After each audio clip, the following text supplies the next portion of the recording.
오늘은 성령 강림절입니다. 5000년 전 오순절에 주님의 영이신 성령님께서 마가의 다락방에 모인 제자들에게 불처럼 임하셨습니다. 그리고 오늘 본문을 보니까 다메섹으로 가던 바울에게는 빛으로 임하셨죠. 성령님이 임하자 사도들의 설교를 들은 예루살렘 사람들은 회개함으로 성령을 받았다라고 기록하고 있습니다. 또한 사마리아 사람들은 사도들이 안수할 때 성령을 받았다라고 기록하고 있고, 가이사랴 살던 고넬료 집안의 사람들은 베드로의 설교를 듣다가 성령의 임재를 체험했습니다. 이처럼 사람마다 성령님께서 임하시는 방법은 다 같지 않습니다. 10사람이면 10사람 다 다를 수 있죠. 그러나 성령님을 받아서 성령 충만함으로 살아가는 사람들에게는 한 가지 공통점이 있는데, 바로 하나님의 은혜만을 올려다보며 살아간다는 것입니다. 그렇게 성령님의 임재를 충만히 누리며 살아가던 사람이 바로 웨슬리였습니다. 오늘은 웨슬리 회심 기념 285주년 기념 주일이기도 하지요. 1738년 5월 24일 수요일 저녁 8시 45분경 모라비안 성도들의 기도 모임에 참여했던 웨슬리가 성령님의 임재를 체험하고 나니 회심하고 하나님의 은혜를 통해 살았고, 마지막 유언으로 하나님께 함께함이 가장 큰 복이라고 고백하고 하나님의 품으로 돌아갔습니다. 그가 하나님의 은혜로 살아갔던 삶을 본받겠다며 모인 사람들이 바로 감리교도들이고 성결교회 교인들이고 또 오순절교회 교인들이 이 웨슬리의 영향을 받고 신앙생활을 이어가고 있습니다. 또한 구세군도 있고요. 오늘 본문은 바울 사도가 예수님을 만났던 과거의 일을 다시 한번 고백하며 성령님의 역사를 설명하는 부분입니다. 바울은 다메섹으로 가는 길에서 빛을 만났죠. 그때 시각이 태양이 가장 눈부시게 빛나는 시간이라 그랬어요. 그 시간이 몇 시였냐면 낮 12시였습니다. 태양이 가장 빛나던 시간, 이 세상에 그보다 더 밝은 빛은 없을 거라고 생각하던 시간이었죠. 그 빛을 본 바울은 앞을 볼 수 없게 되었습니다. 바울이 그 빛을 찾아 헤매 다닌 것이 아니었습니다. 바울은 아마 태양보다 더 눈부신 빛이 있다는 사실조차 상상하지 못했을 겁니다. 그런데 주님께서는 영으로 먼저 바울을 찾아오셨고, 바울은 주님의 영으로 사로잡혀 버렸습니다. 예수님은 우리 바울만 만나 주셨을까요? 그렇지 않아요. 예수님께 사형 선고를 내렸던 빌라도도 만나 주셨습니다. 직접 만났습니다. 그런데 빌라도는 어리석게도 예수님께 무엇이라고 물었냐면 진리가 무엇이냐라고 물었어요. 진리 그 자체이신 예수님을 앞에 두고 진리가 무엇이냐라고 물었던 겁니다. 즉, 낯 놓고 기억자도 모른다는 속담이 바로 이와 같은 꼴일 겁니다. 그 진리를 앞에 두고도 군중의 압력에 굴복해서 빌라도는 예수님께 사형 선고를 내렸죠. 빌라도와 바울이 예수님을 만난 시간 똑같이 12시였습니다. 그런데 이렇게 불쌍한 사람들이 빌라도만 있는 것이 아니었어요. 사도 바울과 함께하던 사람들도 예수님의 임재를 경험하지 못했습니다. 22장 9절 말씀 함께 읽어보도록 하겠습니다. 나와 함께 있는 사람들이 빛은 보면서도 나에게 말씀하시는 이의 소리는 듣지 못하더라. 바울과 같은 장소에 있었던 사람들도 예수님의 음성은 듣지 못했다고 했습니다. 사울아 사울아 내가 왜 나를 핍박하느냐 박해하느냐라는 예수님의 음성을 바울은 들었지만 나머지 사람들은 듣지 못했습니다. 그 현장에 바울만 혼자 있었던 것이 아니죠. 바울과 똑같은 목적, 그러니까 다메섹으로 가서 예수 그리스도를 믿는 사람들을 잡아다가 옥에 가두고 사형을 주려는 사람들이 일행들이 있었어요. 그런데 바울이 주님으로부터 구원을 받던 현장, 주님을 만나 주시는 현장에 구체적으로 무슨 일이 일어나고 있는지 나머지 사람들은 전부 몰랐다는 겁니다. 주님의 빛과 음성이 한 장소에 똑같은 시간에 임했지만 사도 바울은 주님을 만나고 나머지는 만나지 못했습니다. 바울은 다메섹에 그리스도인을 잡으러 가던 일행 중에 우두머리였어요. 일행 중에 가장 흉측한 사람이었죠. 그래서 자신을 나중에 뭐라고 표현합니까? 죄인 중에 괴수라고 자기를 표현합니다. 그런데도 주님의 구원의 은총은 바울 한 사람에게만 임했습니다. 바울은 그래서 후에 구원은 주님의 선물이라고 했습니다. 선물은 대가를 바라지 않는 것이고 내가 원해서 받는 것이 아니죠. 대가를 바라는 것은 무엇이라고 합니까? 대가를 바라고 남에게 주는 건 뭐라고 해요? 뇌물이라고 합니다. 선물이라고 하는 것은 바울만 주님을 만났다는 선물이라고 말하는 것 외에는 바울만 주님을 만났다는 것을 다른 방법으로 설명할 방법이 없습니다. 우리도 역시 온갖 허물에도 불구하고 그 선물을 받았습니다. 저 믿지 않는 사람들보다 우리가 잘났기 때문에 구원을 받은 게 아니에요. 하나님의 놀라운 은혜인 줄로 믿습니다. 우리도 바울처럼 하나님의 은혜 없이 살아갈 수 없는 이유가 바로 이겁니다. 아무런 대가 없이 그 놀라운 구원이란 선물을 받았기 때문이에요. 그거를 믿기 때문에 우리는 이 자리에 함께 있는 것이고 또한 주님께서 기뻐하실 만한 일들을 찾아 나서는 겁니다. 사도행전 22장 10절 말씀을 함께 읽어보도록 하겠습니다. 22장 10절 내가 이르되 주님 무엇을 하리이까 주께서 이르시되 일어나 다메섹으로 들어가라 내가 해야 할 모든 것을 거기서 누가 이르리라 하시거늘. 구원은 새로운 삶을 위한 출발점입니다. 바울은 주님이라고 예수님을 불렀는데 바울이 지금 무엇을 하러 가던 길이었어요? 그 예수님을 믿던 사람들을 잡아 죽이려고 가던 길이었어요. 그런데 빛으로 눈이 어두워진 후에 바울은 예수님을 뭐라고 불렀습니까? 10절 말씀에 보니까 주님 무엇을 하리이까 이렇게 말했어요. 뭐 어디 가서 교육을 받고 온 것도 아니고 어디 가서 무언가를 배운 것도 아니고 무엇을 본 것도 아닌데 오히려 앞을 보지 못하는 비참한 처지가 됐는데 불구하고 바울은 주님께 물었습니다. 예수님을 주님이라 부르며 내가 무엇을 하리이까?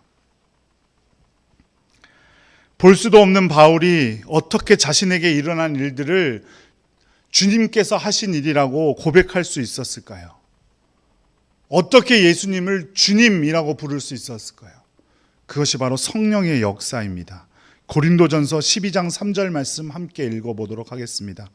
또 성령으로 아니하고는 누구든지 예수를 주시라 할 수 없느니라. 아멘. 빛으로 임한 주님을 만난 바울이 예수님을 향해 주님이라고 부를 수 있었던 것은 성령님의 역사입니다.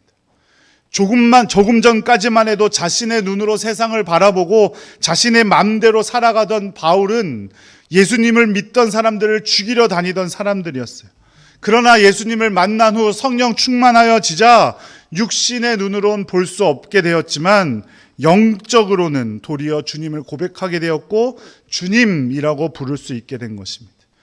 그의 인생은 이전의 모든 인생은 무효가 되어버렸고 그래서 나중에 사도 바울은 그 이전에 자신이 중요하게 여기며 살던 것을 무엇이라고 했습니까?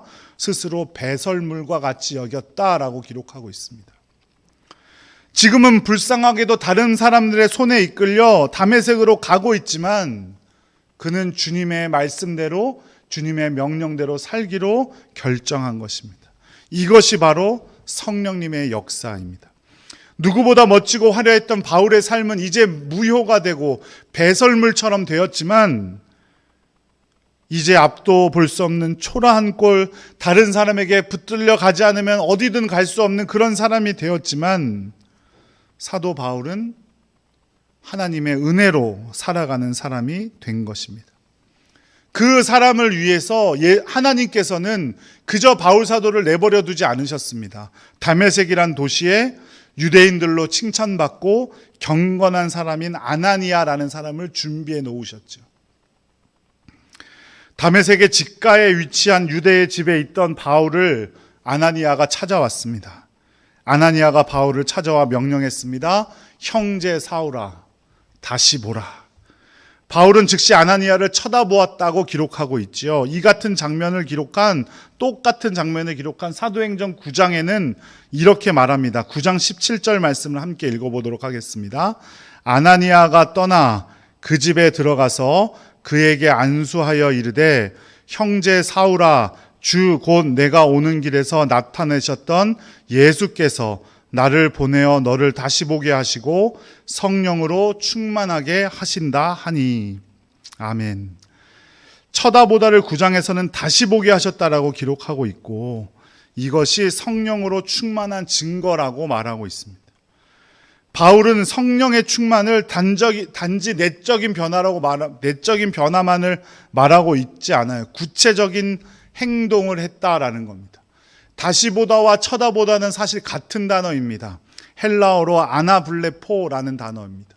다시 혹은 위를 뜻하는 아나라는 전치사와 보다를 의미하는 블레포라는 동사가 합쳐진 아나블레포라는 동사입니다. 다시 보다, 쳐다보다, 올려다보다 뭐 이런 뜻을 가지고 있는 단어죠. 그리고 주님께서 준비해 놓으신 아나니아 라는 사람의 이름은 히브리어로 하면 하나냐입니다. 히브리어 하나냐의 뜻은 여호와께서는 은혜로우시다 혹은 은혜의 하나님, 이런 뜻을 가지고 있어요. 바울은 다른 사람의 손에 이끌려 다메섹으로 들어가게 되었고, 어딘지도 모르는 그 다메섹 유다의 집에 있었는데 하나님께서 은혜로 아나니아를 보내주셨고, 사도 바울이 3일 만에 시력을 회복해서 다시 보게 되었을 때 본 사람의 얼굴이 아나니아였습니다. 이 아나니아의 이름의 뜻이 무엇이라고요? 은혜의 하나님. 하나님께서 은혜로 바울 자신을 벌써 준비해 놓고 계셨다는 겁니다. 그 하나님의 은혜 속에서 이제 더 이상 바울 사도는 무효한 삶이 아니라 영원한 생명의 삶을 누릴 수 있게 된 겁니다. 이후 바울은 언제나 하나님을 올려다보는 삶을 살았습니다. 하나님의 은혜를 바라보고 살던 사람이 되었어요. 그래서 성령 충만함의 역사로 바울은 넘지 못할 산이 없었고, 어떤 감옥의 끔찍함과 구타의 아픔도 참을 수 있게 되었습니다. 사방으로 우겨쌈을 당하고 있어도 쌓이지 아니하고, 답답한 일을 당하여도 낙심하지 않았고, 박해를 받아도 거꾸로 뜨림을 당하지 않는다라고 자신의 상태를 고백했습니다. 이 모든 것이 성령 충만함의 역사이기 때문입니다. 성령 충만하다라고 말하면 어떤 내적 변화를 말하는 거라고 생각하고 신비스러운 기적과 같은 일만 말하는 분들이 있습니다. 성령 충만하다 그러면 막 기도하다가 쓰러지고 입신하고 알아듣지 못할 방언을 말하고 병 고침의 은사가 있고 예언을 하고 이런 것만 성령 충만이라고 생각하지만, 성령 충만하다는 것은 이전의 삶을 버린다라는 것을 의미하고, 이전과는 전혀 다른 하나님의 은혜에만 붙들린 삶을 살겠다라는, 그리고 그렇게 살아가는 것을 의미하는 겁니다. 이전에 중요하게 여겼던 물질, 자녀, 명예, 권세, 내 만족들로 살아가는 것이 아니라 이제 하나님의 은혜만을 올려다보며 살겠다, 그 다짐하며 그렇게 살아가는 삶이 성령 충만한 삶입니다. 많은 그리스도인들이 성령하면 여러 가지 은사부터 떠올립니다. 하지만 성령님의 가장 큰 능력은 예수님을 믿게 하고 예수님을 나의 주인이라고 고백할 수 있게 하는 것입니다. 하나님의 은혜를 깨닫게 하는 것입니다. 그러므로 은사와 능력이 크냐 작으냐 놀라운 것이냐 아니냐가 아니라 하나님의 은혜를 바라보고 사는 사람들인가, 하나님의 은혜에 순종하는 사람인가가 바로 성령 충만의 기준이 되는 겁니다. 성령 충만하여 하나님의 은혜에 순종하는 사람이 절대 다른 사람을 무시하지 않겠죠. 성령 충만하여 하나님의 은혜만을 바라보고 살아가는 사람이 섬김만을 받으려고 하지 않을 겁니다. 성령 충만한 사람은 겸손한 자세로 살아가고, 겸손하니 나에게 주어진 그 모든 것도 감사함으로 여길 수 있게 됩니다. 이것이 놀라운 일입니다. 이것이 바로 성령 충만한 거예요. 그 전에는 감사하지 못했던 일들을 감사할 수 있게 되고, 받지 못했지만 미리 감사할 수 있게 되고, 그것이 바로 성령 충만의 삶이라는 겁니다. 방언을 하지 못하니까, 기적이 일어나지 않으니까 성령님께서 나와 함께 하시지 않는 것이 아닙니다. 성령님께서 이미 여러분과 함께 하시며 믿음을 갖게 하신 줄로 믿습니다. 목회자가 성도들에게 이러저런 헌신을 좀 하시면 어떻겠습니까? 라고 말하면 제일 먼저 하는 말이, 많이 돌아오는 말이 뭔지 아세요? 여러분들이 제일 많이 하시는 말이, 저는 그런 은사가 없어요. 이렇게 말했어요. 이렇게 많이들 말씀하세요. 그것은 겸손의 표현이 아니라 성령님을 무시하는 거죠. 성령님을 모르기 때문입니다. 성령님이 함께 하셨기 때문에 저와 여러분이 이 자리에 함께 하는 것인 줄로 믿습니다. 믿음의 작은 갈망이라고도 생기고 있다면 성령 충만하기 때문이에요. 성령이 함께 하시기 때문이에요. 이 자리에 계신 모든 분들, 어린 자녀에서부터나 나이 지긋한 어르신들까지 성령님이 함께 하지 않는 분은 아무도 없습니다. 성령님이 함께 하시니까 이 자리를 찾은 거예요. 지금 이 자리에 있지 않고 이불 안에 있으면서 맛있는 것 먹으면 편하다는 것 모를 사람 아무도 없습니다.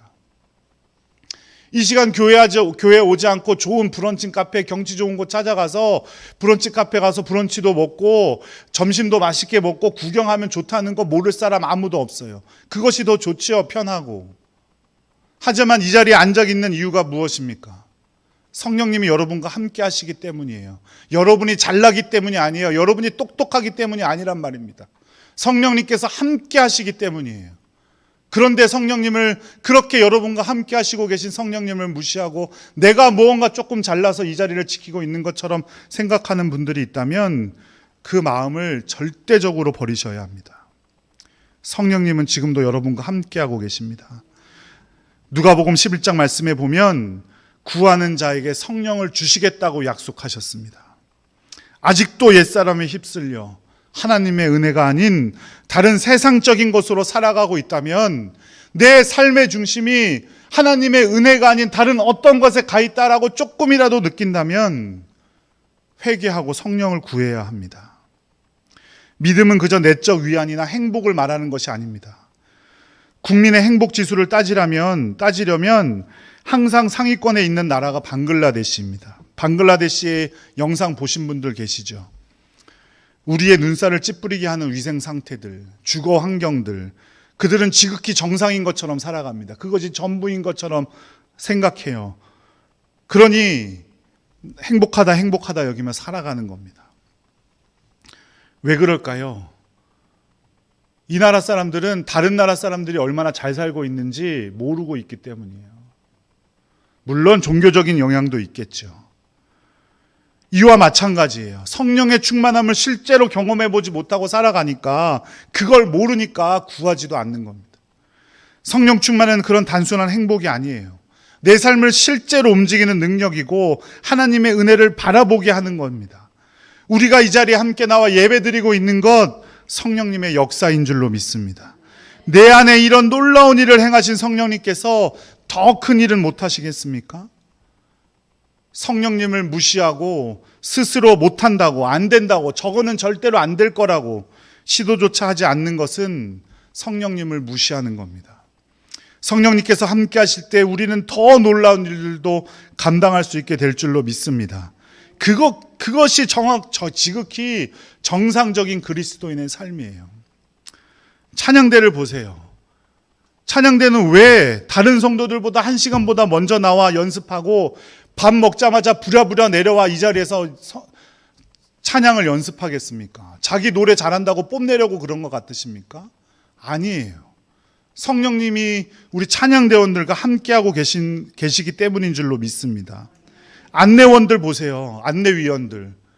우리 교회 안내위원들 예배당 앞에 남들보다 먼저 와서 주보 전해주며 왜 반갑게 인사하겠어요? 자기 옷 잘 입는다고 뽐내려고 그런 것 같으세요? 아니에요. 성령 충만하기 때문이에요. 오늘 식사를 준비하시는 분들은요, 이런저런 교회에서 헌신하신 분들은 왜 그렇게 하겠어요? 그리고 목사가 무슨 말을 하는지도 아는지 모르는지 모르겠지만 이 자리에 앉아있는 우리 자녀들은 왜 이 자리에 앉아있는 것 같으세요? 그저 엄마가 오자고 하니까 억지로 끌려 나온 것 같으세요? 그렇지 않아요. 성령님이 그들과 함께 하시기 때문인 줄로 믿습니다. 이 모든 것이 성령님의 역사예요. 그런데 내 앞에 있는 성령님의 역사는 보지 못하고 뭐 장풍 쏘고 막 공중부양하고 막 이런 것만 성령의 역사라고 착각해서는 안 됩니다. 성령의 역사는 우리보다 훨씬 더 가까이에 있다는 사실을 꼭 기억하시기 바랍니다. 그러니 제발 사랑하는 여러분, 성령님을 찾으세요. 분명히 여러분에게 역사하실 줄로 믿습니다. 처음 말씀드렸지만 오늘은 성령 강림절이자 웨슬리 회심 285주년 기념주일이에요. 성령님의 사람이었던 웨슬리와 또 성령 강림절, 웨슬리 회심 기념주일과 성령 강림절이 같은 날이라는 것은 참으로 의미가 있는 것 같습니다. 가난한 사제의 15번째 아들로 태어났어요. 존 웨슬리는요, 1724년 옥스퍼드 대학을 졸업했고 학문적인 역량이 뛰어났던 젊은이였습니다. 대학을 졸업하고 아버지의 목회를 도와드리다가 연구교수로 초빙받아서 모교로 돌아가 학생을 지도했습니다. 그때 동생 찰스 웨슬리가 옥스퍼드의 링컨 칼리지의 학생이었는데 그 동생이 학생들을 중심으로 홀리 클럽이라는 것을 만들었어요. 그래서 학생들과 성경을 보고 기도하는 모임을 하고 있었는데 존 웨슬리가 연구 교수로서 그 모임을 이끌기 시작합니다. 성경을 연구하고 함께 기독교 고전을 읽고 금식을 통해 모은 헌금으로 교도소 선교를 하고 자신들이 정한 규칙과 질서를 엄격하게 지켰습니다. 이 질서를 너무나 엄격하게 지킨다고 하여서 얻은 별명이 규칙쟁이들이라는 뜻의 메소디스트입니다. 이 메소디스트가 감리교회를 부르는 호칭이 되었습니다. 1735년 4월 아버지 사무엘 웨슬리가 세상을 떠나자 공허함을 견디지 못했던 존 웨슬리는 친구 사제의 추천을 받아 미국 조지아 서베너 지역이라는 곳에 선교를 떠나게 되었습니다. 하지만 3년 만에 선교지에서 실패를 맛보고 도망치듯이 1738년 2월 다시 영국으로 돌아옵니다. 아버지의 죽음의 문제, 선교의 실패의 문제로 방황하던 웨슬리는 지푸라기라도 잡는 심정으로 가기는 싫었지만 모라비안 교도들의 집회에 참석하게 되죠. 그날이 바로 1738년 5월 24일 수요일 저녁이었습니다. 올더스 게이트라는 거리에서 열린 모라비안 교도들의 기도 모임에 참여했는데 그곳에서 마침 마틴 루터의 로마서 주석 서문을 읽고 있었어요. 함께 그 서문을 읽던 도중 그리스도 안에 있는 믿음을 통해서 하나님께서 일으키시는 마음의 변화를 설명하는 대목에 이르렀을 때 이 존 웨슬리는 그 마음이 이상하게도 뜨거워짐을 느낍니다. 그때의 느낌을 그는 일기에 이렇게 적었습니다. 구원을 위해서 내가 그리스도를 오직 그리스도만을 믿고 있음을 느꼈다. 그리고 그리스도께서 나의 죄, 바로 내 죄까지도 씻어주셨고 죄와 사망의 법에서 나를 구원하셨다는 확신이 내 안에 생겼다. 그제서야 나를 구원하셨던 확신이 내게 생겼다라는 거예요. 옥스퍼드 링컨 칼리지 최고의 신학대학을 나온 존 웨슬리도 그렇게 규칙적으로 시간을 지키며 성경을 연구해 새벽 4시면 일어나서 기도하고 성경을 연구했고 교도소 선교를 위해서 일주일에 한 끼 이상 하루 이상 금식했고 그런 삶을 살았던 존 웨슬리도 이 회심의 날이 오기 전까지는 자신의 의를 위해서 성령의 충만함이 아니라 자신의 노력으로 했다는 거예요. 그래서 그 노력이었기 때문에 여전히 힘겨웠다고 고백했고 형식과 의전에 매여 있던 영국 국교회에 매여 있었던 거예요. 성공회에 매여 있었던 거예요. 이날 이후로 웨슬리는 성공의 사제로서 복음을 위해 살아가기 시작합니다. 형식과 의전에 벗어나서 그 당시 성공의 사제는 지붕이 없는 곳에서 설교를 할 수 없게 되어 있었어요. 그리고 성공회는 설교문이 정해져 있어서 예배 시간에 온 세계에 있는 영국 국교회는 똑같은 설교문을 가지고 설교를 합니다. 그럼에도 불구하고 웨슬리는 야외 설교를 하기 시작했어요. 그때가 1739년입니다. 광산을 직접 찾아가 광부들에게 설교를 하고 번화가를 찾아서 술에 쪄들어 있던 사람들에게 복음을 전하기 시작했습니다. 복음에 대한 열정으로 병든 사람들과 함께 했고 소외된 자들과 함께 했죠. 노예제도를 반대했고 금주 운동을 벌여서 무너진 삶을 일으키는 데 자신의 삶을 바쳤습니다. 바울과 웨슬리, 이분들이 똑똑하기 때문에, 특별하기 때문에 성령님이 임한 것이 아닙니다. 바울은 예수 그리스도를 믿는 사람들을 죽이려고 했던 사람이고, 웨슬리는 자기의 의의를 드러내며 살던 사람이에요. 선교를 실패한 이유가 뭔지 아세요? 한 여성과의 문제 때문에 교제를 하다가 헤어졌는데 이 여자가 너무 미워서 성찬을 베풀지 않은 거예요. 그 여자에게. 그랬더니 마을 사람들이 이 웨슬리를 잡아서 매질을 하려고 했어요. 그래서 도망쳐서 다시 영국으로 돌아온 거예요. 이런 사람들이었어요. 하지만 전적인 하나님의 은혜로 성령을 체험하자 바울은 예수님을 주님이라고 부르며 끝도 없는 선교의 여행을 다니게 되었고, 웨슬리 역시 그토록 부르짖었던 구원의 의미를 다시금 깨닫게 되자 복음을 위해 사는 사람들이 되었습니다. 사랑하는 여러분, 우리가 신자로 가야 할 길을 바울과 웨슬리가 우리에게 너무나 잘 보여주고 있습니다. 그리스도의 손에 붙들려 하나님의 은혜에 붙들린 삶을 살아야 한다는 겁니다. 한 줌밖에 되지 않는 내가 가지고 있는 것들을 붙들고 사는 삶이 아니라 눈물로 참회하고 성령님의 임재를 소망해야 할 줄로 믿습니다. 하나님의 은혜를 바라보는 사람이 되어야 합니다. 오직 은혜로 살아가는 사람들, 성령 충만한 사람들이 되어야 합니다. 이런 삶을 말하는 바울 사도의 겉면의 말씀을 읽으면서 오늘 말씀을 마치도록 하겠습니다. 로마서 12장 2절 말씀을 함께 읽도록 하겠습니다.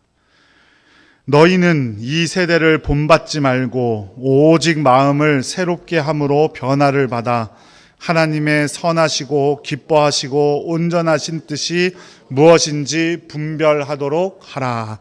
아멘. 기도하겠습니다. 사랑과 은혜가 충만하시고 거룩하신 아버지 하나님, 우리의 삶이 오직 성령님에 붙들린 삶, 하나님의 은혜에 붙들린 삶, 성령 충만한 삶이 되기를 간절히 소원합니다.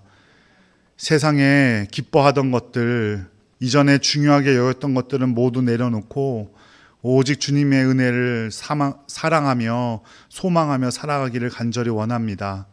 아버지, 우리 가운데 함께해 주셔서 우리를 붙들어 주시고 오직 하나님의 은혜를 소망하며 살아갈 수 있도록 하나님 역사하여 주시옵소서.